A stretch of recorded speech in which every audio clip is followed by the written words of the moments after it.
Kali ini kita akan membahas satu masalah yang belakangan ini sedang hangat diperbincangkan oleh banyak orang, terutama para orang tua yang memiliki balita. Masalah tersebut adalah stunting. Sebenarnya, apakah stunting itu?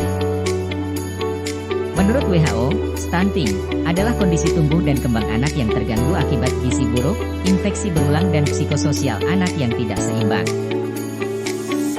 Menurut Kementerian Kesehatan, stunting adalah kondisi gagal tumbuh pada balita akibat kekurangan gizi kronis terutama dalam 1000 hari pertama kehidupan. Permasalahan stunting terjadi mulai dari dalam kandungan dan baru akan terlihat ketika anak sudah menginjak usia 2 tahun. Sebenarnya, apakah penyebab stunting itu? Stunting berkembang dalam jangka panjang karena kombinasi dari beberapa atau semua faktor-faktor berikut. Kurang gizi sejak remaja bisa menyebabkan kekurangan gizi saat hamil dan menyusui, sehingga menyebabkan stunting. Tidak ada akses terhadap fasilitas sanitasi dan air bersih, seperti tidak menggunakan jamban sehat. Perlu kita ketahui, buang air besar sembarangan dapat menyebabkan penyebaran penyakit. Kotoran manusia mengandung miliaran mikroba yang menyebabkan penyakit diare, tifus, kolera. Selain itu, air yang kita gunakan seperti minum, masak dan lainnya jika tidak bersih atau tercemar akan menyebabkan kita terserang penyakit. Tidak mencuci tangan dengan sabun tangan, melakukan banyak hal seperti memegang hewan peliharaan, membersihkan kotoran, menyiapkan makanan, memberi makan anak, menyusui bayi dan lain-lain jika tidak dicuci maka akan memindahkan kuman penyakit dan menyebabkan stunting. Anak yang tidak mendapat imunisasi memiliki imun yang lemah, sehingga anak mudah sakit dan resiko tertular penyakit berbahaya lebih besar, sehingga pertumbuhan dan perkembangan terganggu. Anak yang tidak diberikan ASI eksklusif akan mengalami kekurangan zat gizi penting, kurang kasih sayang, keracunan, infeksi dan meningkatkan pengeluaran keluarga. Tidak datang ke posyandu sehingga pertumbuhan anak tidak terpantau, tidak mendapat makanan tambahan, serta ibu balita tidak mendapat informasi penting tumbuh kembang anak. Tidak mendapat makanan pendamping ASI bergizi maka anak akan mengalami kekurangan gizi, berat badan bayi tidak naik, mengalami masalah pencernaan, sehingga pertumbuhan tidak optimal. Pola asuh yang buruk, anak tidak mendapatkan stimulasi yang memadai, serta kurang kasih sayang orang tua, sehingga anak memiliki kecerdasan yang terbatas dan perkembangan menjadi tidak optimal. Apa ciri-ciri anak mengalami stunting? Anak berbadan lebih pendek untuk anak seusianya. Proporsi tubuh cenderung normal tetapi anak tampak lebih muda atau kecil untuk usianya. Berat badan rendah untuk anak seusianya dan pertumbuhan tulang tertunda. Dampak apa saja yang ditimbulkan oleh stunting? Anak mudah terserang penyakit dan saat tua sangat berisiko mengalami penyakit yang berhubungan dengan pola makan. Anak stunting akan mengalami pertumbuhan terhambat. Stunting juga kerap kali dikaitkan dengan penyebab perkembangan otak yang tidak maksimal. Hal ini dapat mempengaruhi kemampuan mental dan belajar tidak maksimal, serta prestasi belajar yang buruk.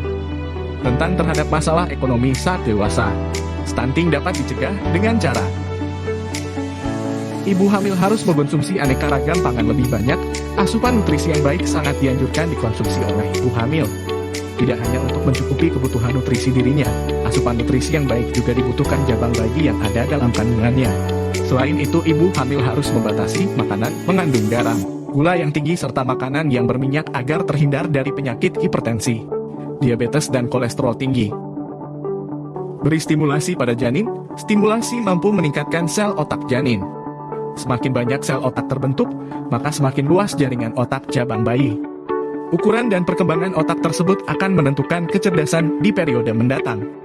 Pada usia janin 6 bulan lebih, beri stimulasi berupa musik, sentuhan lembut, cahaya terang untuk merangsang pendengaran dan penglihatan janin. Selain itu, ibu hamil harus rutin memeriksakan kehamilan minimal 6 kali selama kehamilan.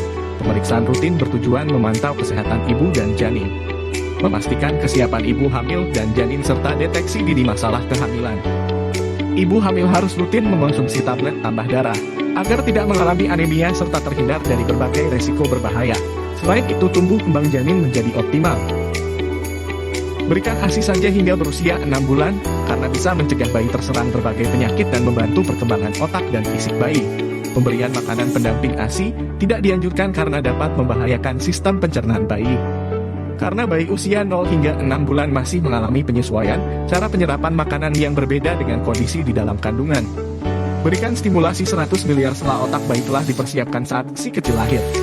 Dan hanya tinggal dirangsang agar saraf-saraf di otak tersambung dan membuat bayi bertambah cerdas. Pada saat bayi berumur 6 bulan lebih, terus berikan ASI hingga usia bayi di 2 tahun.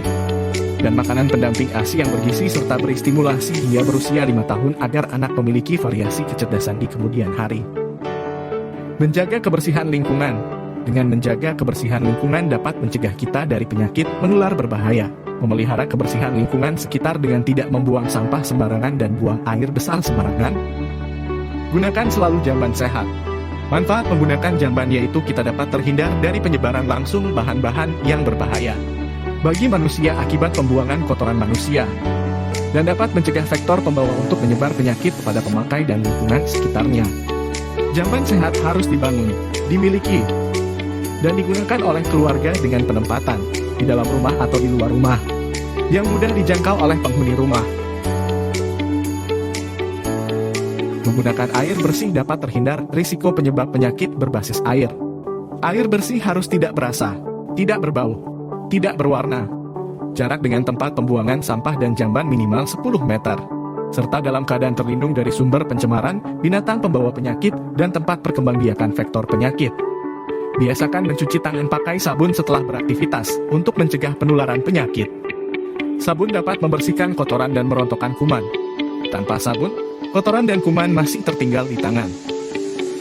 Lakukan pemantauan pertumbuhan anak dengan menyisihkan waktu 1 hari dalam sebulan untuk mengikuti kegiatan posyandu serta lengkapi imunisasi dasar lengkap agar anak terhindar dari penyakit berbahaya.